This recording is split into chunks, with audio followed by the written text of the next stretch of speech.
Channel. இன்றைக்கி ரொம்ப ஈஸியான side dish recipe onion chutney எப்படி செய்யறதுன்னு பார்க்க போகிறோம். வீடியோ பிடிச்சிருந்தா லைக் பண்ணுங்கள், சேனலை மறக்காமல் சப்ஸ்கிரைப் பண்ணி சப்போர்ட் பண்ணுங்கள்.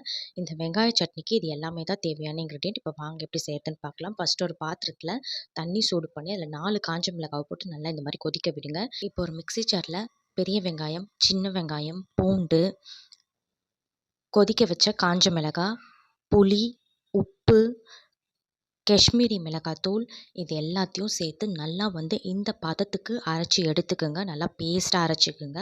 இப்போ ஒரு பாத்திரத்தில் எண்ணெய் சேர்த்து அதில் கடுகு, உளுந்து, சீரகம், கருவேப்பிலை இதெல்லாம் சேர்த்து நல்லா பொரிய விடுங்க.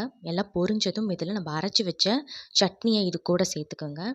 சேர்த்து மீடியம் ஃப்ளேமில் 5 நிமிஷம், ஸ்லோ ஃப்ளேமில் 5 நிமிஷம் விட்டு எடுத்திங்கன்னா இந்த பதத்துக்கு வந்துடும். இந்த மாதிரி பபிள்ஸ் வரும். இந்த ஸ்டேஜில் ஸ்டவ் ஆஃப் பண்ணி சூடாக இட்லி, கல் தோசை கூட சாப்பிட்டோன்னா ரொம்ப டேஸ்ட்டாக இருக்கும். இந்த ரெண்டுத்துக்குமே ஒரு அட்டகாசமான சைட் டிஷ் இது. பேச்சுலர்ஸ், பிகினர்ஸ் கூட இதை ஈஸியாக ட்ரை பண்ணலாம். சேனலை மறக்காமல் சப்ஸ்கிரைப் பண்ணுங்கள். அன்புடன் லக்ஷ்மி.